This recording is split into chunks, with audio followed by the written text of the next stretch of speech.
ओशो, जिन खोजा तिन पाइयां. Talks given at meditation camp, Nargol, India. Discourse number 2.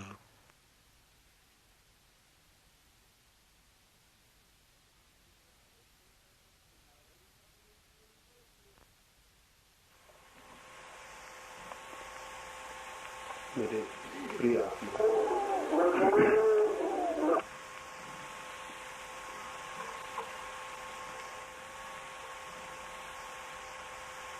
ऊर्जा का विस्तार है जगत और ऊर्जा का सफल हो जाना है जीवन। जो हमें पदार्थ की भांति दिखाई पड़ता है, जो पत्थर की भांति भी दिखाई पड़ता है, तो वो भी ऊर्जा शक्ति है। जो हमें जीवन की भांति दिखाई पड़ता है, जो विचार की भांति अनुभव होता है,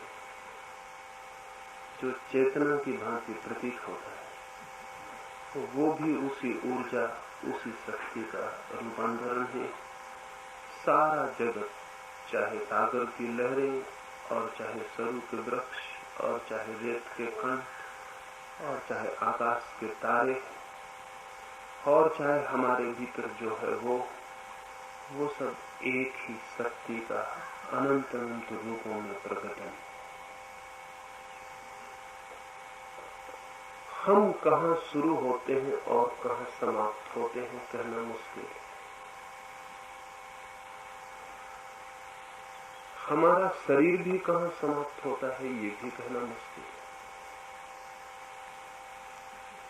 और जिस शरीर को हम अपनी सीमा मान लेते हैं वो भी हमारे शरीर की सीमा नहीं।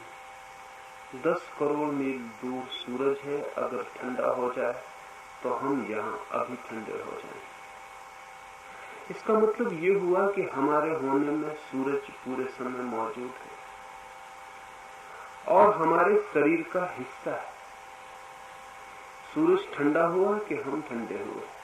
सूरज की गर्मी हमारे शरीर की गर्मी। चारों तरफ फैली हुई हवाओं का सागर है और वहां से प्राण हमें उपलब्ध होता है। वो न उपलब्ध हो, हम अभी मृत हो जाएं। तो जो श्वास हम ले रहे हैं वो श्वास हमें भीतर से भी जोड़े है, हमें बाहर से भी जोड़े। कहां हमारे शरीर का अंत है? यदि पूरी खोज करें तो पूरा जगत ही हमारा शरीर है।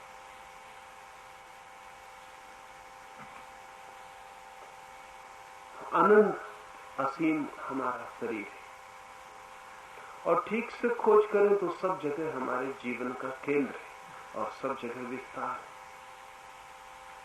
लेकिन इसकी प्रतीति और इसके अनुभव के लिए हमें स्वयं भी अत्यंत जीवंत ऊर्जा और लिविंग एनर्जी बन जाना जरूरी है।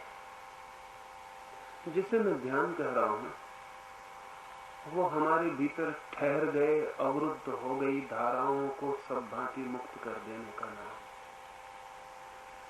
तो जब आप ध्यान में प्रविष्ट होंगे तो आपके भीतर जो ऊर्जा छिपी है, जो एनर्जी छिपी है, वो इतने जोर से जागे कि बाहर की ऊर्जा से उसका संबंध स्थापित हो जाए। और जैसे ही बाहर की शक्तियों से उसका संबंध स्थापित होता है, वैसे ही हम एक छोटे से पत्ते रह जाते हैं अनंत हवाओं में कपते हुए। हमारा अपना होना खो जाता है, हम विराट के साथ एक हो जाते हैं। उस विराट के साथ एक होने पर क्या जाना जाता है, अब तक मनुष्य ने कहने की बहुत कोशिश की है लेकिन नहीं कहा जा सका। कबीर कहते हैं मैं खोजने गया, खोजा बहुत, खोजते खोजते मैं खुद ही खो गया। और मिला वो जरूर, लेकिन तब मिला जब मैं खो गया। और इसलिए अब कौन बताए कि क्या मिला, कैसे बताए। पहली बार जब कबीर को अनुभूति हुई तो उन्होंने जो कहा था फिर पीछे उसे बदल दिया। पहली बार जब उन्हें अनुभव हुआ तो उन्होंने कहा ऐसा लगा कि जैसे बूंद सागर में गिर गई है। उनके वचन है, हेरत हेरत हे सखी रहा कबीर हेराई, बूंद समानी समुद्र में सोकत हेरी जाए। खोजते खोजते कबीर खो गया, बूंद सागर में गिर गई, अब उसे कैसे वापस लौटाएं। लेकिन फिर बाद में उन्होंने बदल दिया, और बदलाव बड़ी मूल्यवान। बाद में उन्होंने कहा कि नहीं नहीं, कुछ गलती हो गई, बूंद समुद्र में नहीं गिरी, समुद्र ही बूंद में गिर गया। और बूंद समुद्र में गिरी हो तो वापस भी लौटा ले कोई, लेकिन अगर समुद्र ही बूंद में गिरा हो तब तो बड़ी कठिनाई। और बूंद अगर समुद्र में गिरे तो बूंद कुछ बता भी सके, लेकिन अगर बूंद में ही समुद्र गिरे तब तो बहुत कठिनाई। तो बाद में उन्होंने कहा, हेरत हेरत हे सखी राया कबीर हेराए, समुद्र समाना बूंद में सोकत हेरी जाए। भूल हो गई थी पहली दफा कि कहा कि बूंद गिर गई सागर में। जब हम ऊर्जा के स्पंदन मात्र रह जाते हैं तब ऐसा नहीं होता कि हम सागर में गिरते हैं। जब हम कपते हुए जीवंत स्पंदन मात्र रह जाते हैं तो अनंत ऊर्जा का सागर हम में गिर पड़ता। निश्चित ही फिर कहना मुश्किल है कि क्या होगा, लेकिन इसका यह अर्थ नहीं कि जो होता है वो हमें पता नहीं चलता। ध्यान रहे, कहने और पता चलने में सदा सामंजस्य नहीं है। जो हम जान पाते हैं वो कह नहीं पाते। जानने की क्षमता असीम है और शब्दों की क्षमता बहुत सीमित है। बड़े अनुभव दूर, छोटे अनुभव भी हम नहीं कह पाते।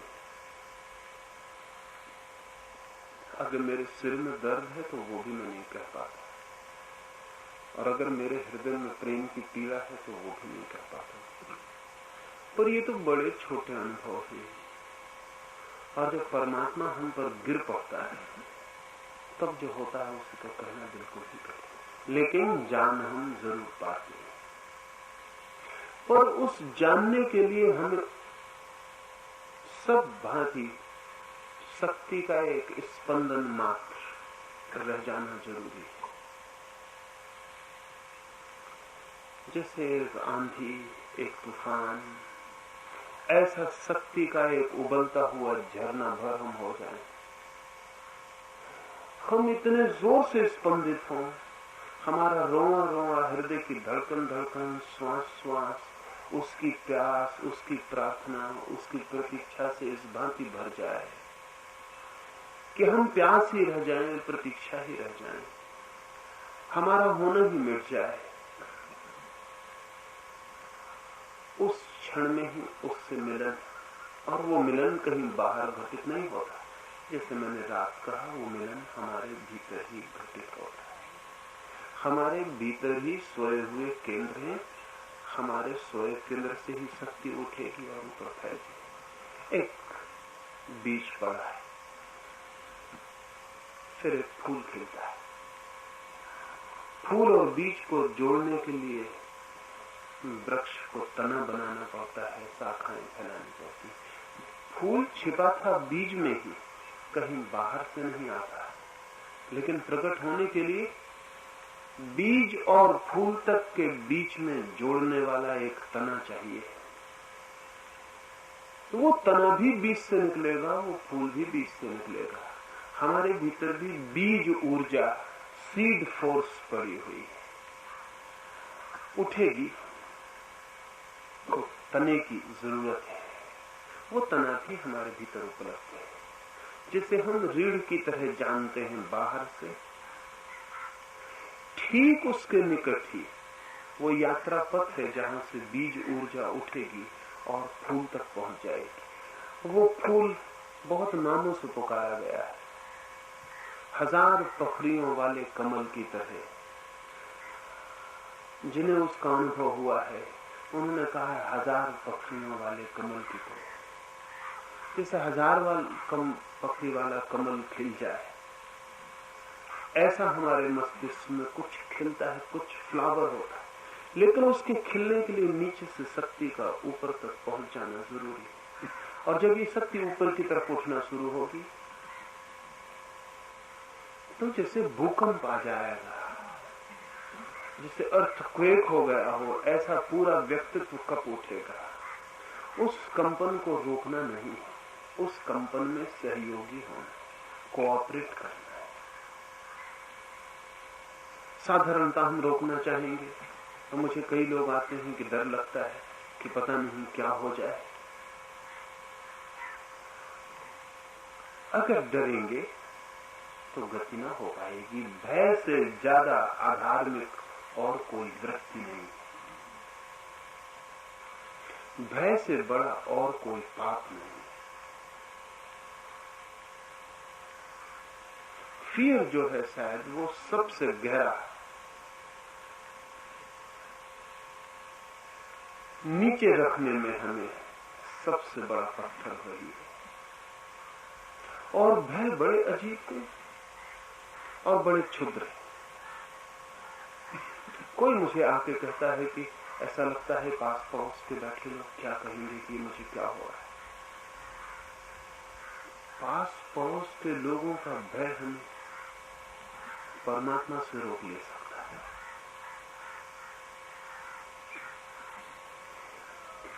शिष्ट और सभ्य मनुष्य ने पूरी तरह हंसना बंद कर दिया, पूरी तरह रोना बंद कर दिया। ऐसी कोई वृत्ति, ऐसा कोई भाव नहीं है जिसमें वो पूरा डूबे। वो हर चीज के बाहर खड़ा रह जाता है, त्रिशंकु की तरह लटका रह जाता है।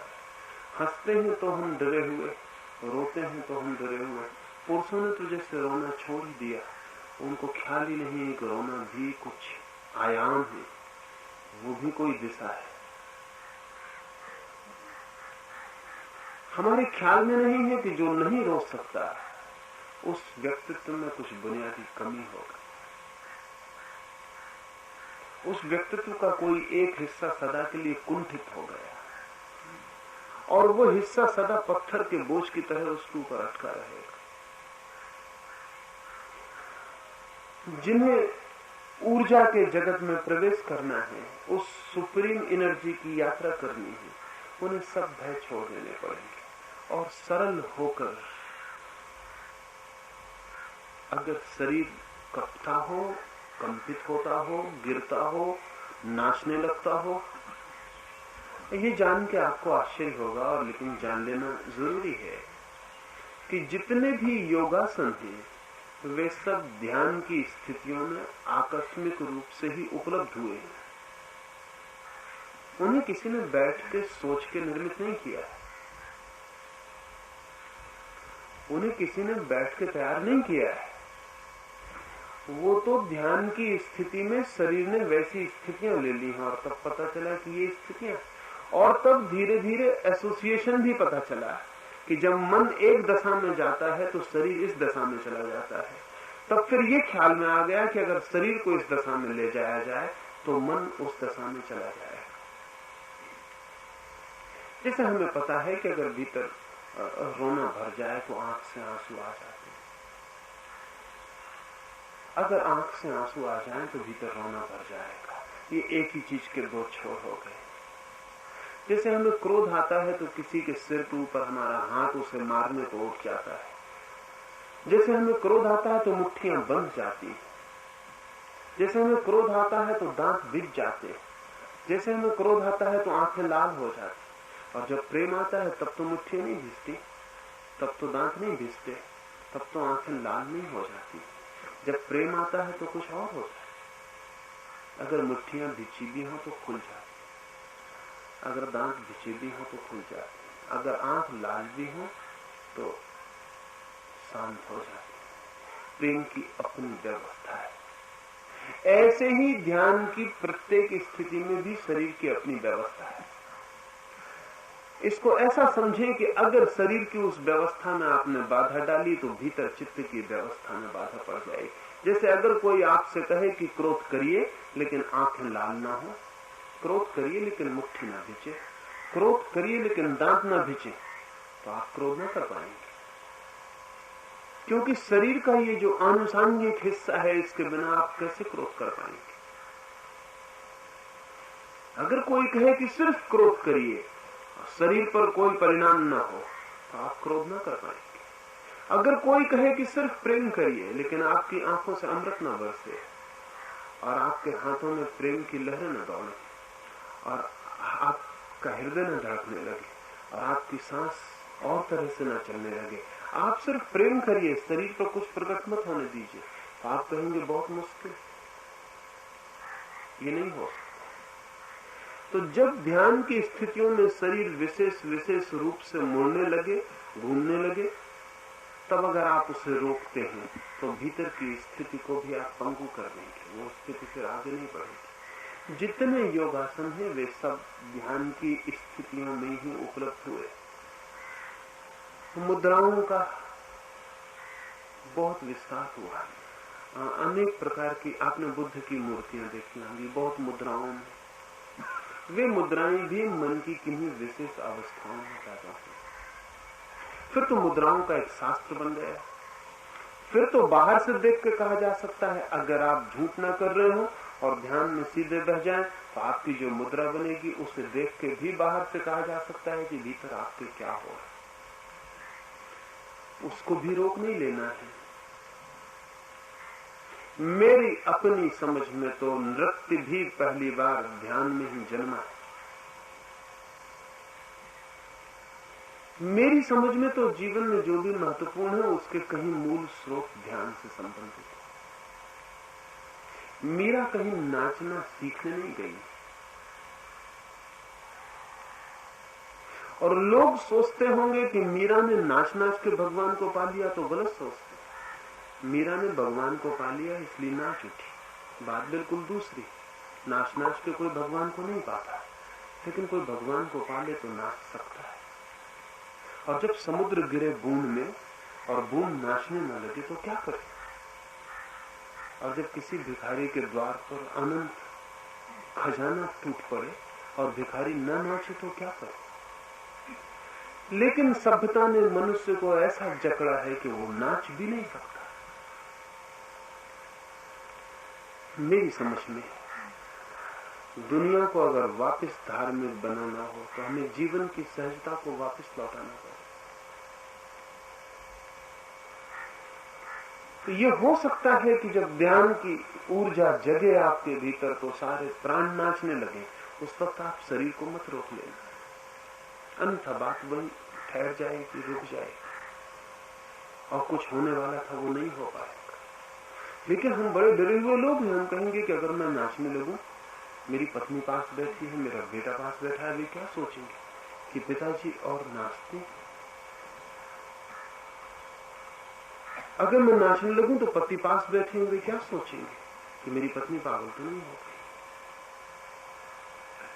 अगर ये भय रहे तो उस भीतर की यात्रा पर गति नहीं हो पाएगी। और शरीर की मुद्राओं, आसनों के साथ साथ और बहुत कुछ भी प्रकट होता है। एक बड़े विचारक के न मालूम कितने सन्यासी, साधुओं, आश्रमों, न मालूम कहां कहां गए। इधर कोई 6 महीने पहले मेरे पास आए तो उन्होंने कहा सब समझ में आता है लेकिन मुझे कुछ होता नहीं। तो मैंने उनसे कहा आप होने न देते होंगे। वे कुछ विचार में पड़ गए। उन्होंने कहा ये मेरे ख्याल में नहीं आया, शायद आप ठीक कहते, लेकिन एक बार आपके ध्यान में आया था, वहां मैंने किसी को रोते देखा तो मैं तो बहुत संभल कर बैठ गया कि कहीं भूल चूक से ऐसा मुझे ना हो जाए, अन्यथा लोग क्या कहेंगे। लोगों से प्रयोजन क्या है? ये लोग कौन है जो सबके पीछे पड़े हुए? और लोग जब मरेंगे तो बचाने ना आएंगे, और लोग जब आप दुख में होंगे तो दुख छीनने ना आएंगे, और लोग जब आप भटकेंगे अंधेरे में तो दिया न जलाएंगे। लेकिन जब आपका दिया जलने को तो अचानक लोग आपको रोक लेंगे। ये लोग कौन है? कौन आपको रोकने आता है? आप ही अपने भय को लोग बना लेते, आप ही अपने भय को फैला लेते हैं चारों तरफ। वो मुझसे कहने लगे, हो सकता है, मैं तो डर गया जब मैंने किसी को रोते देखा, और मैं संभल के बैठ गया कि कहीं कुछ ऐसा मुझसे ना हो जाए। मैंने उनसे कहा, आप 1 महीने एकांत में चले जाएं और जो होता हो होने दें। उन्होंने कहा, क्या मतलब?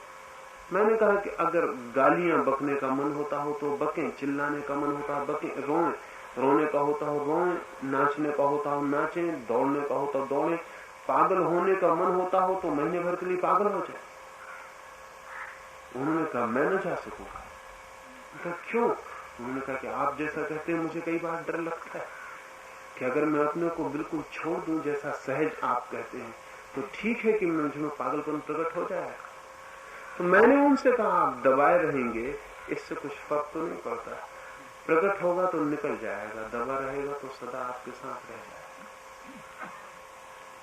हम सबने बहुत कुछ सप्रेस किया, दबाया, ना हम रोए हैं, ना हम हंसे हैं, ना हम नाचे हैं, ना हम खेले हैं, ना हम दौड़े हैं, हमने सब दबा लिया। हमने अपने भीतर सब तरफ से द्वार बंद कर लिए और हर द्वार पर हम पहरेदार होकर बैठ गए। अब अगर परमात्मा से मिलने जाना हो तो ये दरवाजे खोलने पड़ेंगे।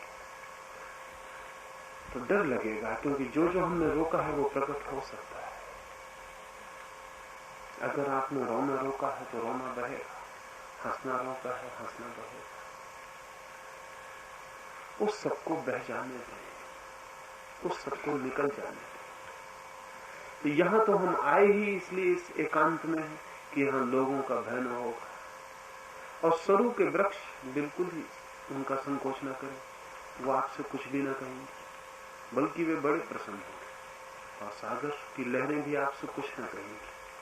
वे किसी से भयभीत नहीं है। जब उन्हें शोर करना होता है वे शोर करते हैं, जब उन्हें सो जाना होता है वे सो जाते। और इस आपके नीचे पड़े हुए रेत के कण भी कुछ न कहेंगे, यहां कोई कुछ ना कहेगा। आप अपने को पूरी तरह छोड़ दें और जो आपके भीतर होता है उसे होने दें। नाचना हो नाचें, चिल्लाना हो चिल्लाएं, दौड़ना हो दौड़, गिरना हो गिरे, छोड़ दें सब भांति। और जब आप सब भांति छोड़ेंगे तब आप अचानक पाएंगे कि आपके भीतर वर्तुल बनाती हुई कोई ऊर्जा उठने लगी, कोई शक्ति आपके भीतर जगने लगी, सब तरफ द्वार टूटने लगे। उस वक्त भय मत करना, उस वक्त समग्र रूप से उस आंदोलन में, उस मूवमेंट में जो आपके भीतर पैदा होगा, वो जो शक्ति आपके भीतर वर्तुल बना के घूमने लगेगी, उसके साथ एक हो जाना, अपने को उसमें छोड़ देना। तो घटना घट सकती है। घटना घटना बहुत आसान है, लेकिन हम अपने को छोड़ने को तैयार नहीं। कैसी छोटी चीजें हमें रोकती हैं। जिस दिन आप कहीं पहुंचेंगे उस दिन पीछे लौट के बहुत हंसेंगे कि कैसी चीजों ने मुझे रोका था। रोकने वाली बड़ी चीजें होती तो ठीक था, रोकने वाली बहुत छोटी चीज। कुछ पूछना हो, कुछ बात करनी हो तो थोड़ी देर हम बात कर लें और फिर ध्यान के लिए बैठे। कुछ भी पूछना हो तो पूछिए। आचार्य जी, आपने कल बताया था कि जीवन में उद्देश्य होना चाहिए। प्रकृति में सब कुछ निष्प्रयोजन है, निरुद्देश्य है, तो फिर हम क्यों उद्देश्य या प्रयोजन लेके चलें?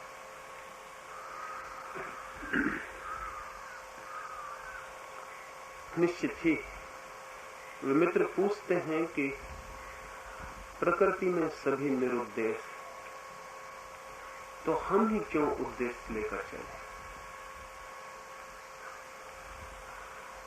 अगर सब उद्देश्य छोड़ सको तो इससे बड़ा कोई उद्देश्य नहीं हो सकता।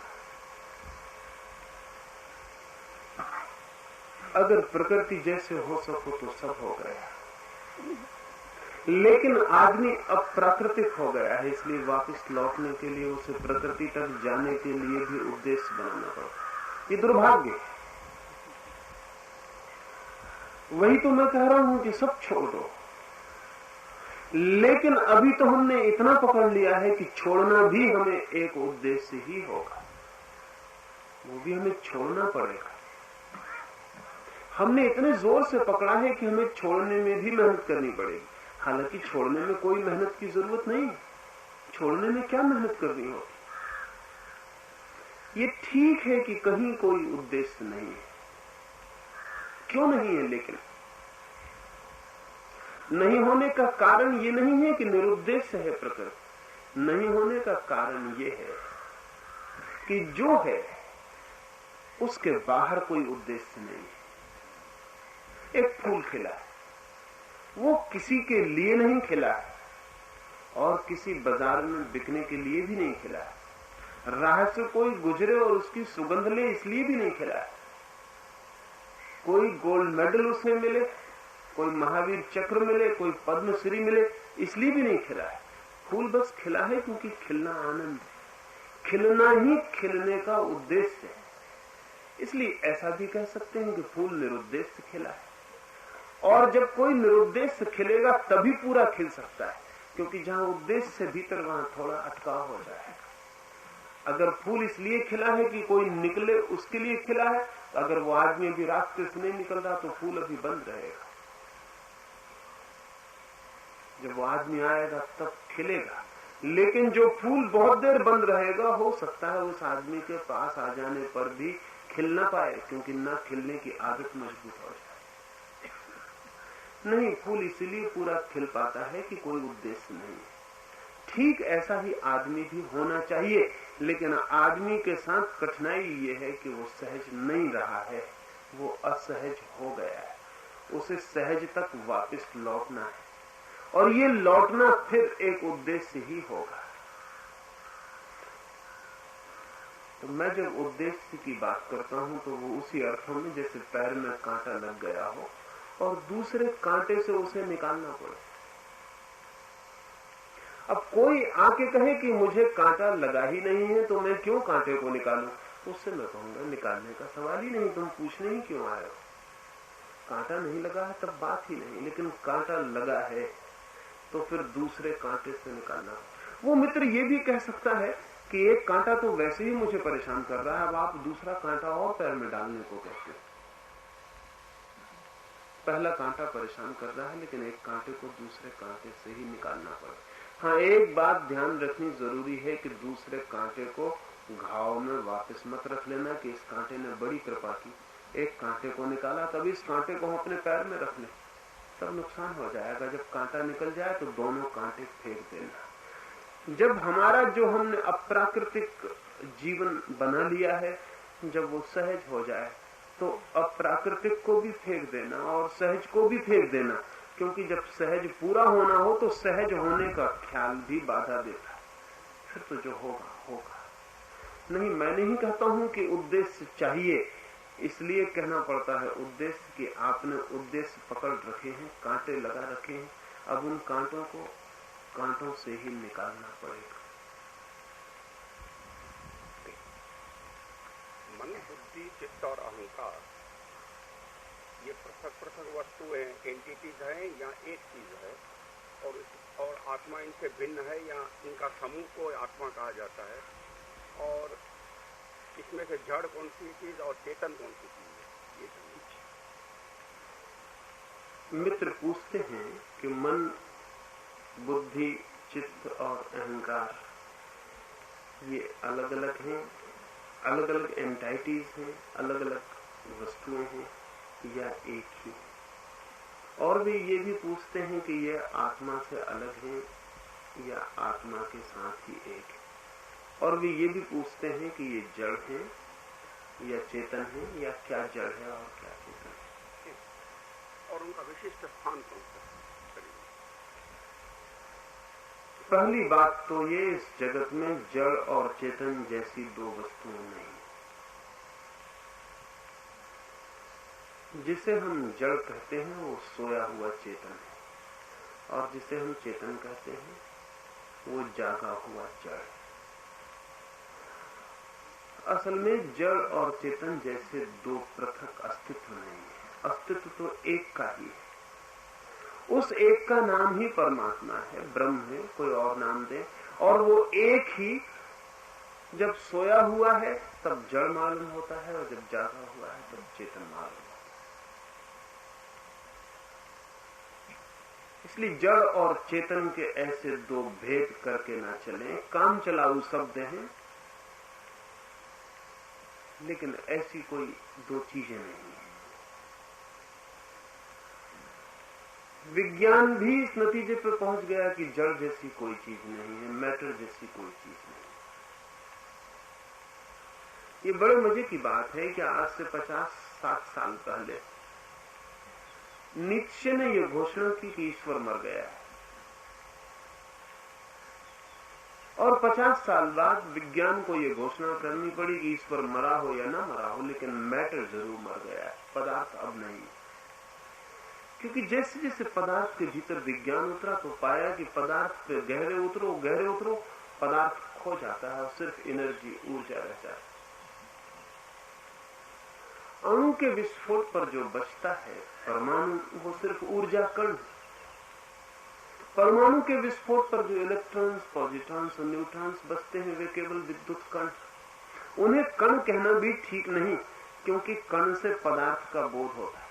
इसलिए अंग्रेजी में एक नया शब्द ही खोजना पड़ा है, क्वांटा। क्वांटा का मतलब भी कुछ और होता है। क्वांटा का मतलब होता है जो दोनों, कण भी और लहर भी एक साथ। समझना ही मुश्किल पड़ जाता है कि कोई चीज कण और लहर एक साथ कैसे हो। वो दोनों एक साथ है, ये दोनों उसके बिहेवियर है। वो कभी कण की तरह दिखाई पड़ती है और कभी लहर की तरह। अब लहर यानी ऊर्जा और कण यानी पदार्थ, और वो दोनों एक ही। विज्ञान गहरे गया तो उसने पाया कि सिर्फ ऊर्जा है, एनर्जी है। और अध्यात्म गहरे गया तो उसने पाया कि सिर्फ आत्मा है, और आत्मा एनर्जी है, आत्मा ऊर्जा है। इसलिए बहुत शीघ्र, बहुत जल्दी वो सिंथेसिस, वो समन्वय उपलब्ध हो जाएगा, जहां विज्ञान और धर्म के बीच फासला तोड़ देना पड़ेगा। जब पदार्थ और परमात्मा के बीच का फासला झूठा सिद्ध हुआ, तो कितने दिन लगेंगे कि विज्ञान और धर्म के बीच के फासले को हम बचा सकें। अगर जड़ और चेतन दो नहीं है, तो धर्म और विज्ञान भी दो नहीं रह सकते। वो उसी भेद पर दो थे। मेरी दृष्टि में दो का अस्तित्व नहीं, एक ही है। तब फिर ये सवाल नहीं उठता कि कौन जड़ है, कौन चेतन है। अगर आपको जड़ की भाषा पसंद है तो आप कहिए सब जड़ है। अगर आपको चेतन की भाषा पसंद है तो कहिए सब चेतन है। लेकिन मुझे चेतन की भाषा पसंद है। और क्यों पसंद है? क्योंकि भाषा सदा ऊपर की चुननी चाहिए, जिसमें संभावना ज्यादा हो। नीचे की नहीं चुननी चाहिए, उसमें संभावना कम हो जाए। जैसे कि हम ये कह सकते हैं कि वृक्ष है ही नहीं, बस बीज। गलत नहीं है ये बात, क्योंकि वृक्ष सिर्फ बीज का ही रूपांतरण है। हम कह सकते हैं बीज ही है, वृक्ष नहीं।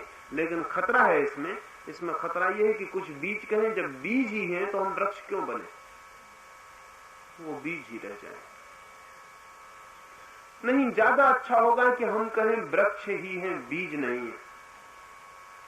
तब बीज को वृक्ष बनने की संभावना खुल जाती। चेतन की भाषा मुझे पसंद है, वो इसलिए कि जो अभी सोया हुआ है वो जाग सके, वो संभावना का द्वार खोलती। पदार्थवादी और अध्यात्मवादी में एक समानता है कि वे एक को ही स्वीकार करते हैं। असमानता एक है कि पदार्थवादी बहुत प्राथमिक चीज को मान लेता है और इसलिए अंतिम से रुक सकता है। अध्यात्मवादी अंतिम को स्वीकार करता है, इसलिए पहला तो उसमें आ ही जाता है, वो कहीं जाता नहीं। मुझे अध्यात्म की भाषा प्रीतिकर है और इसलिए कहता हूं कि सब चेतन है। सोया हुआ चेतन जड़ है, जागा हुआ चेतन चेतन है, तो समस्त चेतना है। दूसरी बात उन्होंने पूछी कि मन, बुद्धि, चित्त, अहंकार ये क्या अलग अलग है? ये अलग अलग नहीं है, ये मन के ही बहुत चेहरे। जैसे कोई हमसे पूछे कि बाप अलग है, बेटा अलग है, पति अलग है, तो हम कहें कि नहीं, वो आदमी तो एक ही है। लेकिन किसी के सामने वो बाप, और किसी के सामने वो बेटा, और किसी के सामने वो पति, और किसी के सामने मित्र, और किसी के सामने शत्रु, और किसी के सामने सुंदर है, और किसी के सामने असुंदर है, और किसी के सामने मालिक, और किसी के सामने नौकर है। वो आदमी एक। और अगर हम उस घर में न गए हों और हमें कभी कोई आके खबर दे कि आज मालिक मिल गया था, और कभी कोई आके खबर दे कि आज नौकर मिल गया, और कभी कोई आके कहे कि आज पिता से मुलाकात हुई, और कभी कोई आके कहे कि आज पति घर में बैठा हुआ है, तो हम शायद सोचें कि बहुत लोग इस घर में रहते हैं, कोई मालिक, कोई पिता है, कोई पति। हमारा मन बहुत तरह से व्यवहार करता है। हमारा मन जब अकड़ जाता है और कहता है मैं ही सब कुछ हूं और कोई कुछ नहीं, तब वो अहंकार की तरह प्रतीत होता है।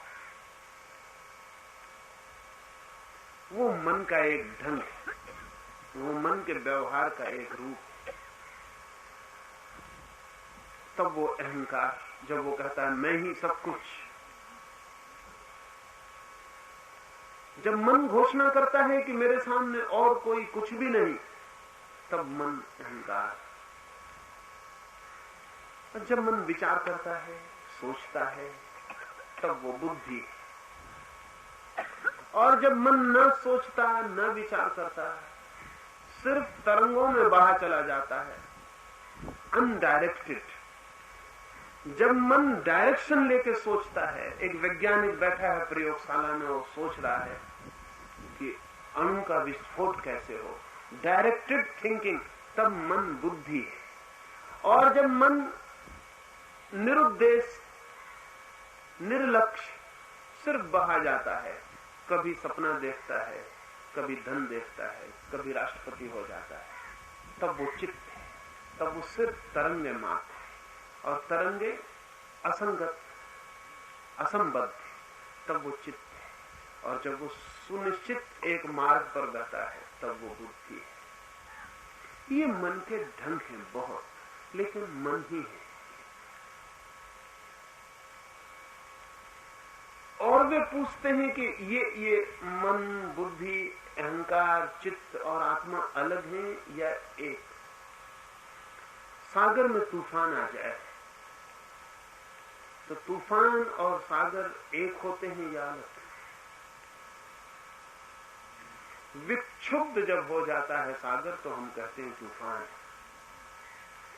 आत्मा जब विक्षुब्ध हो जाती तो हम कहते हैं मन। और मन जब शांत हो जाता है तो हम कहते हैं आत्मा। मन जो है वो आत्मा की विक्षुब्ध अवस्था है, और आत्मा जो है वो मन की शांत अवस्था है। ऐसा समझे, चेतना जब हमारे भीतर विक्षुब्ध है, विक्षिप्त है, तूफान से घिरी है, तब हम इसे मन कहते हैं। इसलिए जब तक आपको मन का पता चलता है तब तक आत्मा का पता न चलेगा। और इसलिए ध्यान में मन खो जाता है। खो जाता है इसका मतलब वो जो लहरें उठ रही थी आत्मा पर सो जाती है, वापस शांति हो जाती। तब आपको पता चलता है कि मैं आत्मा हूं। जब तक विक्षुब्ध हूं तब तक पता चलता है कि मन। विक्षुब्ध मन बहुत रूपों में प्रकट होता है, कभी अहंकार की तरह, कभी बुद्धि की तरह, कभी चित्त की तरह। वे विक्षुब्ध मन के अनेक चेहरे।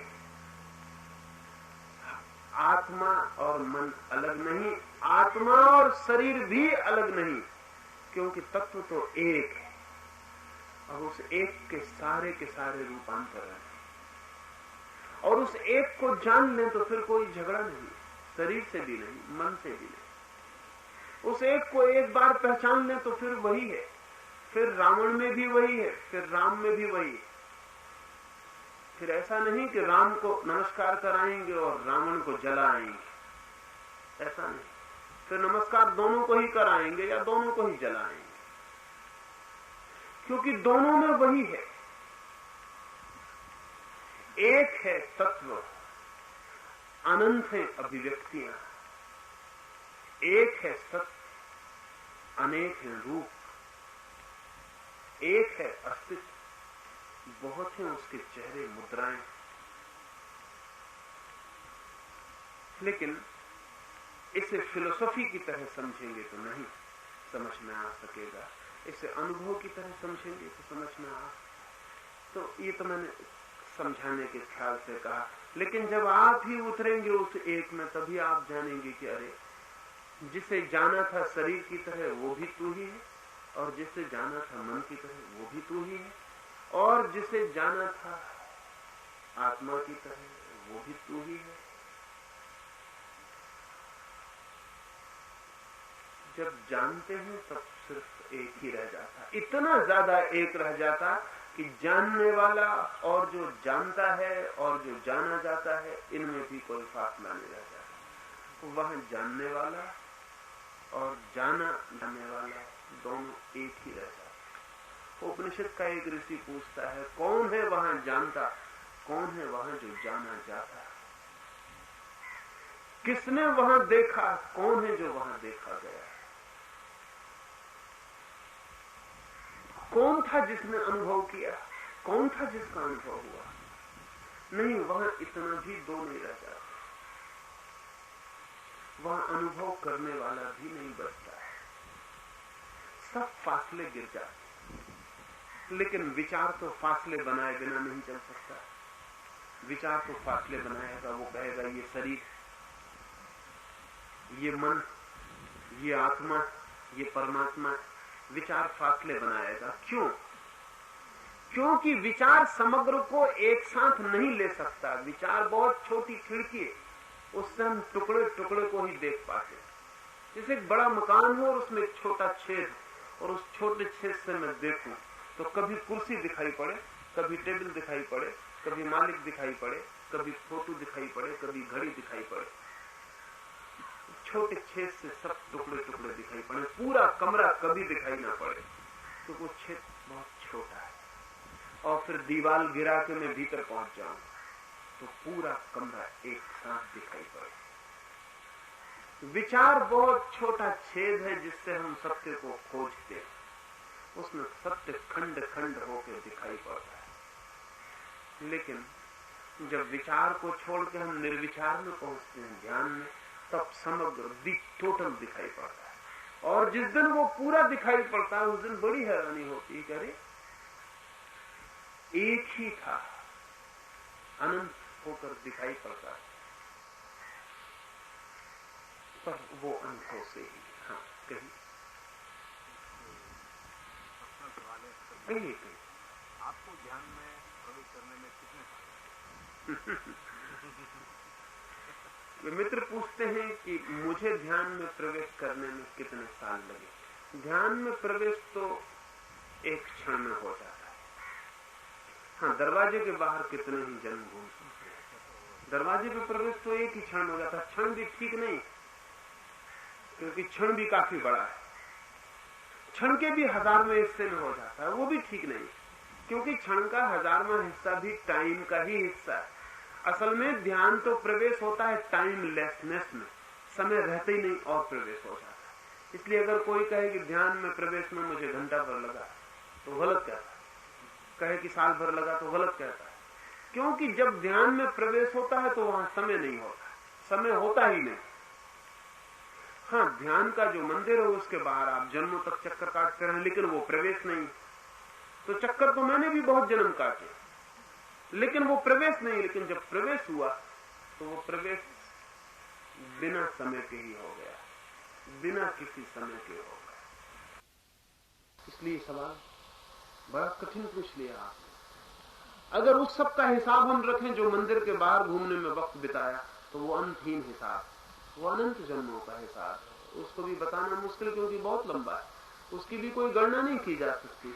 और अगर प्रवेश को ही ध्यान में रखें सिर्फ, तो उसे समय की भाषा में नहीं कहा जा सकता, क्योंकि वो दो क्षणों के बीच में घट जाती है घटना।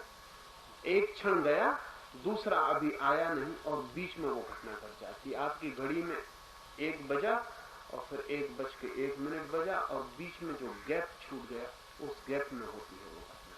वो सदा गैप में, इंटरवल में, 2 मोमेंट के बीच में जो खाली जगह है वहां होती। और इसलिए उसको नहीं बताया जा सकता कि कितना समय लगा। समय बिल्कुल नहीं लगता, समय लग ही नहीं सकता, क्योंकि समय के द्वारा इटर्नल में प्रवेश नहीं हो सकता। जो समय से बाहर है उसमें समय के द्वारा जाना नहीं हो सकता। तो आपकी बात में समझ गया हूं। मंदिर के बाहर जितना घूमना हो घूम सकते हैं, वो चक्कर में लगाना है। जैसे एक आदमी चक्कर लगा रहा है, एक हमने गोल घेरा खींच दिया है, एक सर्किल बना दिया और सर्किल के बीच में एक सेंटर, और एक आदमी सर्किल पे चक्कर लगा रहा है। वो लगाता रहे सर्किल पर, अनंत जन्मों तक चक्कर लगाता रहे, तो भी सेंटर पर पहुंचने वाला नहीं। वो सोचे कि और जोर से दौड़ूं तो जोर से दौड़े, वो सोचे कि हवाई जहाज ले आऊं तो हवाई जहाज ले आए। उसे जो भी करना हो वो करे, जितनी ताकत लगानी हो लगाए। अगर वो सर्किल पर ही दौड़ता है तो दौड़ता रहे दौड़ता रहे दौड़ता रहे, वो सेंटर पे नहीं पहुंच सकता। और सर्किल पे वो कहीं भी हो, सेंटर से दूरी बराबर हो, इसलिए वो कितना दौड़ा बेमानी है। कहीं भी खड़ा हो जाए उसकी सेंटर से दूरी उतनी ही है जितनी दौड़ने के पहले। वो अनंत जन्म दौड़ता है। और अगर सेंटर पे पहुंचना है तो सर्किल पे दौड़ना छोड़ना पड़े, उसे सर्किल ही छोड़ना पड़े, सर्किल को छोड़ के छलांग लगानी पड़े।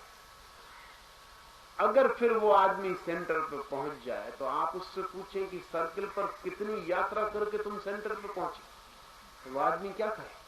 वो आदमी कहे सर्किल पे तो बहुत यात्रा की, लेकिन उससे पहुंचे नहीं।